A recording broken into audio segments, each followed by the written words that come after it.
우리 주대표와 예배 캠페인 같이 하겠습니다. 복음의 사람 예배자로 살게 하소서. 우리는 가정의 예배자입니다. 우리는 영적 예배자입니다. 우리는 삶의 예배자입니다. 아멘. 이번 주 묵상 말씀 사사기 2장 10절 우리 세 번 같이 하겠습니다.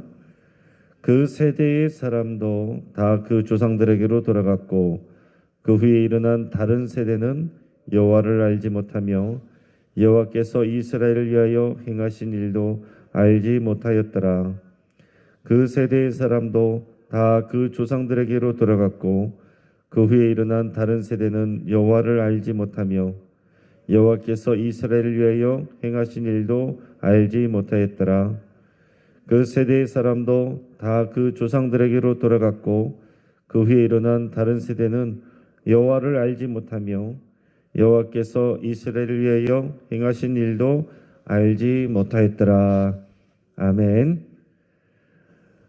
우리 다른 세대가 일어나지 않고 다음 세대가 되게 하는 일은 우리의 일입니다. 각자가 하나님의 말씀과 하나님 나라 신앙을 자녀들에게 다음 세대들에게 전수하는 일을 잘 감당할 수 있기를 바랍니다. 하나님께서 오늘 우리에게 주시는 말씀 마태복음 21장 12절에서 22절까지의 말씀입니다. 자, 오늘 본문을 통해서 성전 시대의 종말 이런 제목으로 말씀의 의미를 같이 나누겠습니다. 오늘 우리가 살아가오는 그 인간의 역사에는 이전 세대와 이후 세대를 이렇게 가름하게 되는 나누게 되는 그런 중요한 사건들이 있었습니다. 18세기 후반에 영국에서 일어난 산업혁명은 세상의 모습을 완전히 바꿔놨습니다. 그리고 그 이전에 1517년에 마틴 루터가 독일 비텐베르크 성문 앞에 95개조 반박문을 붙인 사건은 종교개혁의 시발점이 됐습니다. 또 성경에서 보면 출애굽기 19장에서 하나님이 이스라엘 백성과 시내산에서 언약을 맺는 장면, 십계명과 율법을 주시고 이스라엘 백성과 언약을 맺는 장면은 하나님의 구원 역사에 있어서 아주 중요한 의미를 갖습니다. 하나님의 나라를 시작하는 구체적인 출발이 되기 때문에 그렇습니다. 또 사무엘이 사울왕에게 기름을 붓는 장면도 왕정을 시작하는 그런 중요한 순간이 되겠죠. 또 무엇보다도 예수님의 이 탄생과 십자가 죽음과 부활의 사건, 이것은 인류 역사를 뒤흔들고 완전히 새로운 시대로 나가게 하는 인류 역사에 있어서 가장 중요한 순간이었고 사건이었습니다. 자, 오늘 본문에서 예수님이 예루살렘 성 안과 밖에서 하신 일들, 이것은 다 중요한 의미를 갖습니다. 우리는 대부분 이 본문의 이 내용들을 조각조각으로 우리가 그렇게 많이 듣고 또 묵상하고 알고 있지만은 우리는 이 전체적인 큰 물줄기 안에서 어떤 의미를 갖는지 우리 그런 것을 볼 수 있어야 되겠습니다. 옛 시대의 종말을 고함과 동시에 새 시대를 선포하는 그런 사건이기 때문에 오늘 그런 관점에서 하나님의 말씀을 여러분 대할 수 있기를 바랍니다. 자, 먼저 오늘 본문 12절 13절 우리 같이 읽겠습니다. 예수께서 성전에 들어가사 성전 안에서 매매하는 모든 사람들을 내쫓으시며 돈 바꾸는 사람들의 상과 비둘기 파는 사람들의 의자를 둘러 엎으시고 그들에게 이르시되 기록된 바 내 집은 기도하는 집이라 일컬음을 받으리라 하였거늘 너희는 강도의 소굴을 만드는도다 하시느니라. 아멘. 자, 예수님이 아기 새끼를 타고 예루살렘에 입성하셔서 처음 하신 일이 바로 이 성전을 청결하게 하는 사건이었습니다. 자, 그 당시의 성전은 유대 왕 헤롯이 확장 공사를 하는 중이었습니다. 예수님 이전부터 훨씬 이전부터 또 예수님 사후까지도 계속해서 확장 공사를 할 정도로 거대한 공사를 했습니다. 그 예루살렘 성전이 얼마나 확장이 됐냐면 4만 평에 이르는 엄청난 규모였다고 합니다. 자, 그 중에서 오늘 청결 사건은 성전 뜰에서 일어났을 것으로 이제 보여집니다. 자, 성전 안에서는 절기 제사용 제물을 이렇게 파는 사람들이 있었습니다. 그리고 또 성전에서는 성전에서 통용되는 성전용 화폐만 쓸 수 있는데 환전상들이 이 자리를 잡고서 앉아서 또 외지에서 오는 사람들, 그 사람들의 돈을 이렇게 바꿔주는 그런 일들을 했어요. 자, 유대인 남성들은 절기 때 성전에 나오면 성전세를 내야 됩니다. 의무적으로 성전세를 내야 되는데 이것이 성인 남자 유대인은 반세겔을 내도록 돼 있어요. 근데 환전상들은 그 당시에 일반적으로 유통하는 로마의 돈, 그 로마의 돈을 두로 동전인 이 세겔로 바꿔서 이렇게 바꿔주고서 그것으로 이익을 얻고 있는 그런 사람들이 그 안에 있었습니다. 자, 앞에서 예수님께서 나귀 새끼를 타고 들어온 것, 그것은 어떤 의미라고 그랬어요? 겸손과 평화의 왕으로 오시는 그 주님을 보여주는 거라고 그랬습니다. 그런데 그 겸손한 분으로 오신 예수님께서 하신 일이 성전에서 분노하시고 상을 뒤엎으시는 그런 어떻게 보면 폭력적인 그런 일이었습니다. 여러분, 앞뒤가 안 맞는 거 아닙니까? 우리가 이 장면만 따로 놓고 보면은 그 앞뒤가 전혀 안 맞아요. 예수님이 그 겸손해야 된다는 것을 강조하셨고 겸손한 모습으로 들어오셔서는 성전 안에서 그 하나님의 집에서 그 매매하는 사람들을 다 내쫓으시고 손님도 내쫓고 짐승도 내쫓고 그 짐승이 뭐예요? 하나님께 드릴 제물들인데 그 상도 뒤엎고 뭐 이렇게 난리와 소동을 일으킨 겁니다. 그러면서 그 일을 하는 이유에 대해서 말씀하시기를 이 성전은 만민이 기도하는 집이다. 이거는 예수님이 처음 하신 말씀이 아니에요. 앞에서 구약 말씀에 이미 다 나와 있는 말씀입니다. 만민의 기도하는 집이라고 하셨는데 너희가 강도의 구렬로 만들었다. 이렇게 말씀하셨어요. 자, 그러면 여러분 우리가 이 내용은 많이 알고 있는데 여러분 한번 생각해 보시기 바랍니다. 그러면 그 다음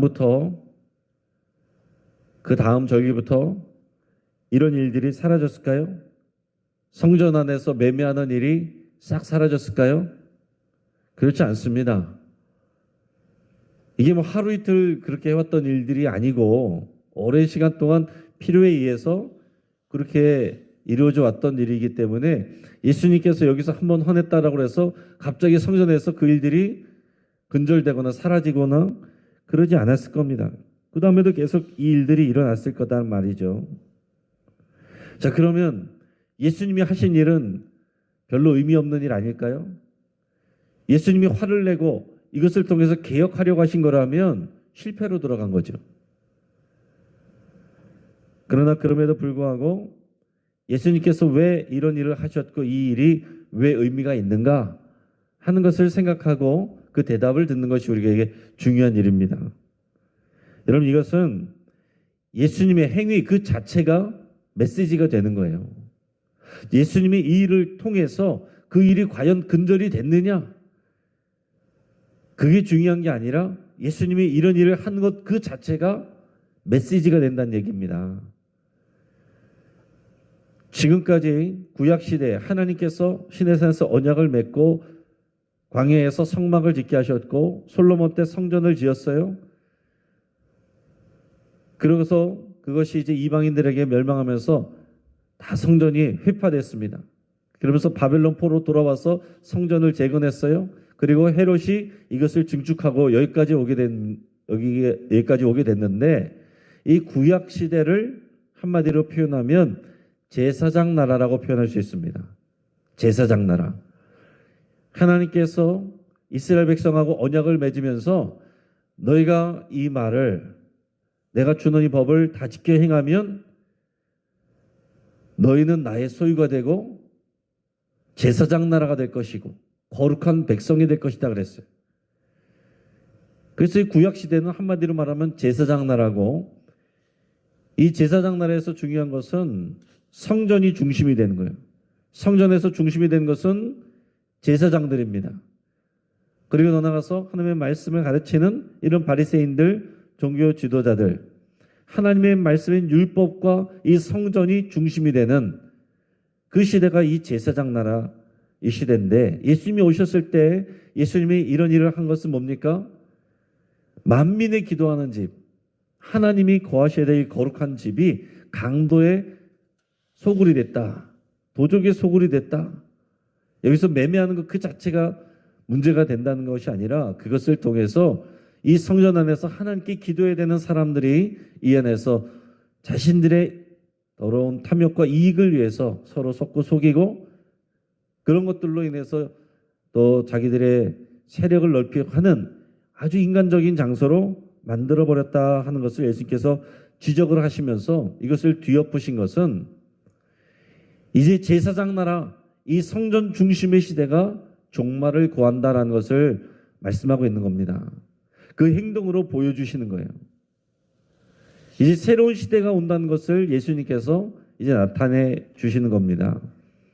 성전 시대, 지금까지 구약 성경 말씀을 통해서 성전이 중요했다면 이제 예수님이 오심으로 인해서 새 시대, 하나님의 나라가 임한 것을 예수님께서 선포하시는 겁니다.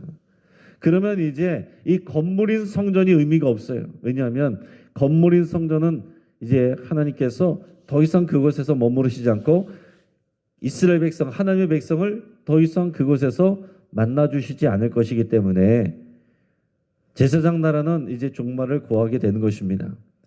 더 완전히 그 새로운 시대가 시작되는 것을 증거하게 되는 것은 나중에 예수님이 십자가에서 죽으실 때 다 이루었다라고 말씀하셨을 때 그때 어떤 일이 일어납니까? 성전 안에서 휘장이 위로부터 아래로 찢어지는 사건이 일어나죠.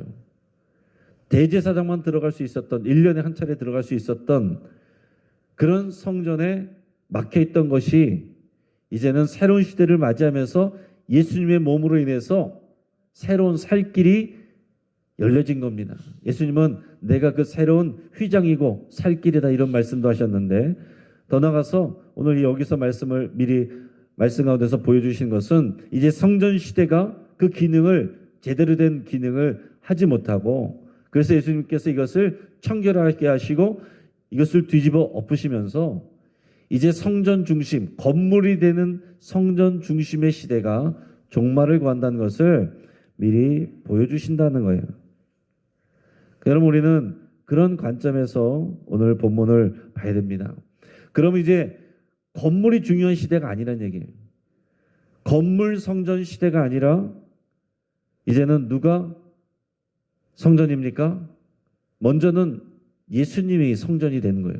예수님의 몸이 거룩한 성전이 되는 겁니다. 더 나아가서는 이 교회 공동체가 그리스도의 몸인 성전이 되는 거예요.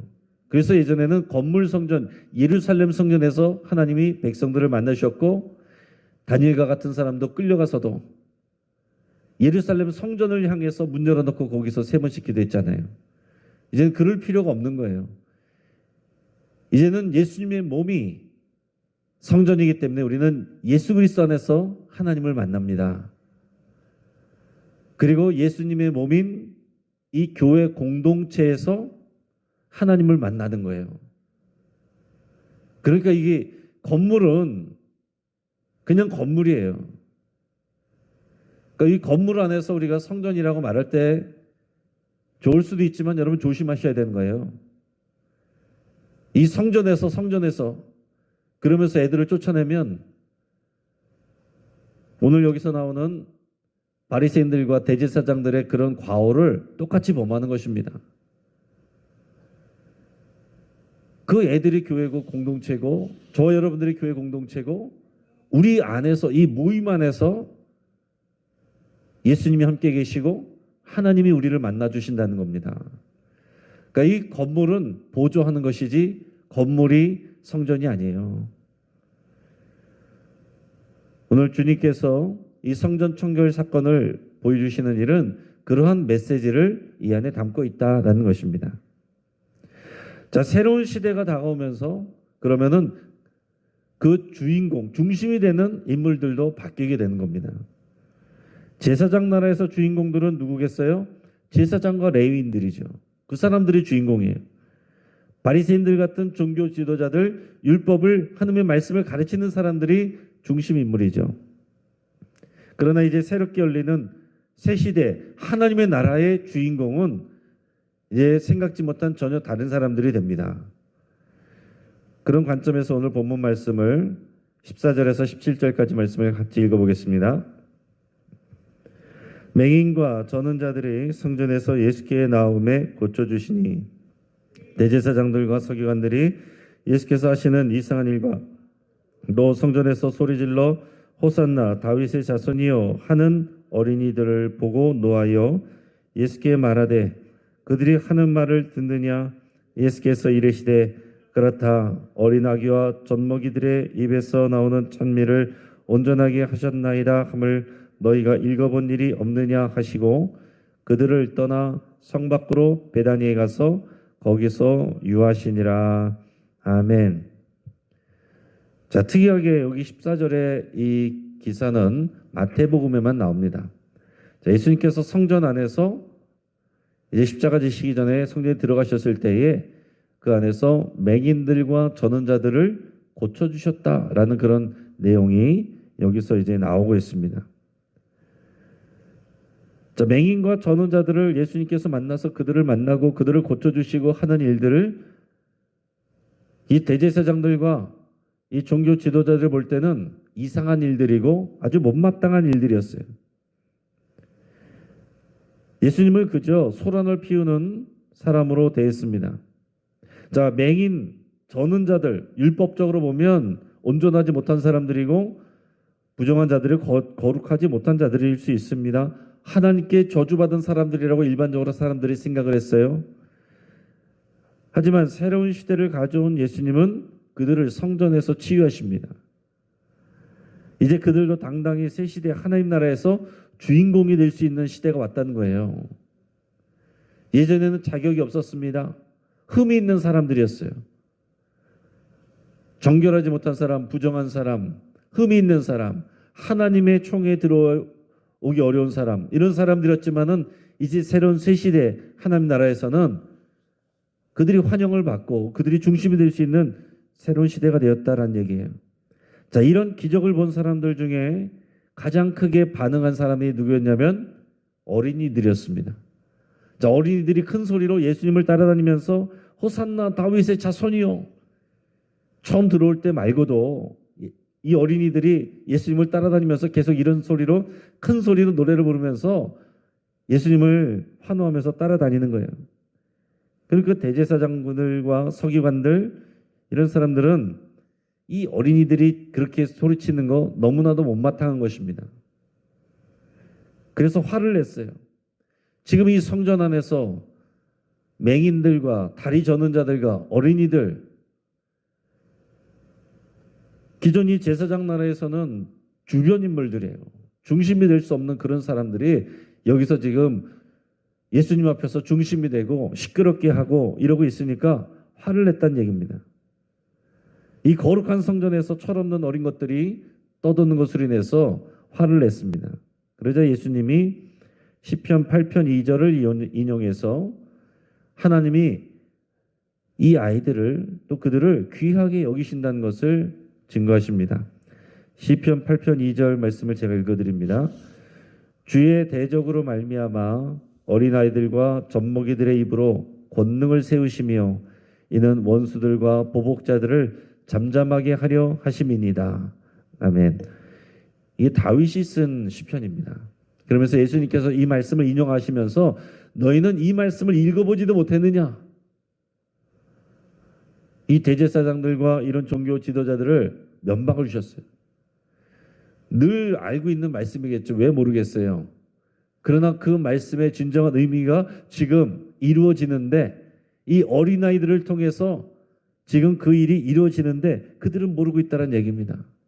여러분, 이 종교 지도자들, 대제사장들과 서기관들, 바리새인들 그런 사람은 하나님의 말씀을 연구하고 그 말씀의 기능을 하고 가르치는 사람들인데 새나라 새 시대가 오는 것을 보질 못하고 있어요. 진리로 오신 그 구약 성경의 모든 말씀을 이루시는 실체가 되시는 예수님이 왔는데 그 예수님을 대적하고 있습니다. 지금 어떤 일이 일어난지를 알지 못하고 있어요. 그 많은 지식을 가지고서도 진리를 모르고 있습니다. 그런데 이 어린아이들은, 이 애들이 뭘 알겠습니까, 사실. 그러나 이 아이들이 외치는 소리, 호산나 다윗의 자손이요, 그게 진리예요. 예수님을 향해서 그렇게 외치는 게 그게 진리입니다. 하나님께서 이 어린이들을 통해서 예수 그리스도가 누구신지를 드러내고 있는 겁니다. 새 시대가 왔고 하나님의 역사가 이루어진다는 것을 이 어린아이들을 통해서 보여주는 것이고, 맹인과 전원자들이 구약의 약속에처럼 그렇게 고침을 받는 이런 새로운 시대가 왔다는 것을 기능을 잃어버린 성전에서 예수님이 보여주고 계시다라는 얘기입니다. 자, 그 다음에 보면 저주받은 무화과 나무 사건이 나옵니다. 우리가 아는 것처럼 예수님과 제자들이 이제 성 밖으로 나갔다가 그 다음날 다시 들어오고 나갈 때에 무화과 나무, 잎사귀가 무성한 무화과 나무를 보셨고, 예수님이 열매가 있나 보러 가셨는데 열매가 없는 것을 보고서 저주하셨습니다. 그 자리에서 무화과 나무가 말라버렸어요. 자, 열매 없이 잎사귀만 무성한 무화과 나무, 이것은 껍데기 신앙만 남은 유대인들과 종교 지도자들을 의미한다고 할 수 있습니다. 자, 성전을 사랑하고 율법의 지식과 자신들의 경건 행동을 자랑하지만 하나님을 모르고 하나님의 마음을 모르고 진리를 모르고 진리 행동이 없는, 하나님을 진정으로 사랑하지 못하고 이웃을 사랑하지 못하고, 그러고서는 예수님을 대적하는 이런 사람들, 이게 바로 무성한 무화과 나무예요.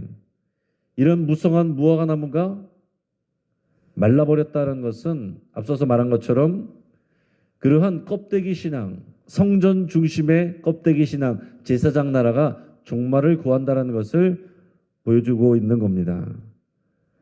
자, 20절에서 22절까지 말씀을 우리가 읽겠습니다. 제자들이 보고 이상히 여겨 이르되 무화과 나무가 어찌하여 곧 말랐나이까?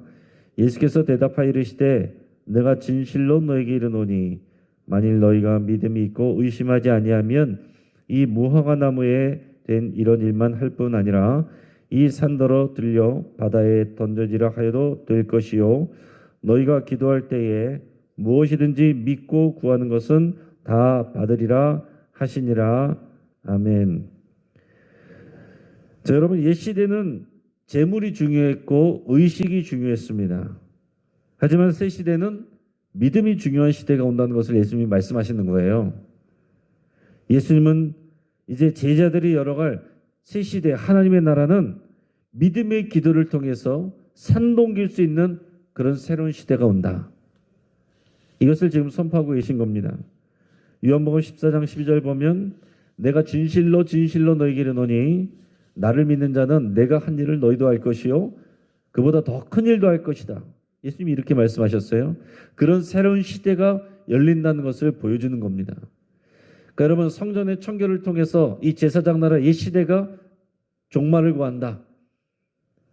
이스라엘 껍데기만 남은 신앙이 말라버린다. 이건 슬픈 일이 아니라 새 시대 새로운 나라, 하나님의 나라가 임한다는 우리에게 새로운 그런 소망의 일들인 것입니다. 여러분, 이런 관점에서 우리 하나님 나라 새로운 새 시대가 온 것을 여러분 기뻐하시고, 우리가 그 시대를 살고 있는 것이고, 그러나 이 세대에서 우리가 그 말씀을 내가 누릴 뿐만 아니라 다음 세대에게 전수하지 못하면 그 하나님의 나라가 우리 세대에서 종말을 구할 수도 있는 거예요. 오늘 우리 믿음이 새롭게 열려진 이 하나님 나라의 새로운 새 시대가, 믿음이 열려지는 시대가 우리 다음 세대에게까지 우리를 통하여서 전수되고 흘러갈 수 있기를 주의 이름으로 축복합니다. 말씀을 붙잡고 함께 기도하겠습니다. 새 시대 하나님 나라를 더 알아가고 누리기를 여러분 결단하고 기도할 수 있길 바랍니다. 우리가 살아가는 시대에 여러분 눈으로 보여지는 현실만이 아니라 성경을 통해서 예수님을 통해서 선포하신 예수님이 가져오신 새 시대 새 나라, 이 무슨 의미인지를 우리가 알고서 살아갈 수 있기를 바랍니다. 또 나의 경력과 능력이 아니라 어린아이와 같은 믿음과 또 맹인 전능자들과 같은 그런 간절함으로 예수님을 사랑하고 순종하기를 위해서 함께 기도하겠습니다. 잎사귀만 풍성한 나무가 아니라 생명의 열매를 맺는 그런 나무가 되기를 우리가 위해서 함께 기도하겠습니다. 우리 가정을 위해서 기도할 때 우리 사랑하는 가족들이 가정의 예배자로 설 수 있기를 위해서 여러분 간절히 기도하시고, 오늘 수요 예배를 위해서 하나님의 은혜 부어주시기를 위해서 함께 기도하시고, 이 나라와 민족을 위해서 복음으로 통일되고 또 자유 안에서 자주적으로 민주적으로 통일을 이룰 수 있기를 우리가 간절히 이 시간 함께 기도할 때 주여 한번 부르짖고 합심해서 함께 기도하겠습니다. 주여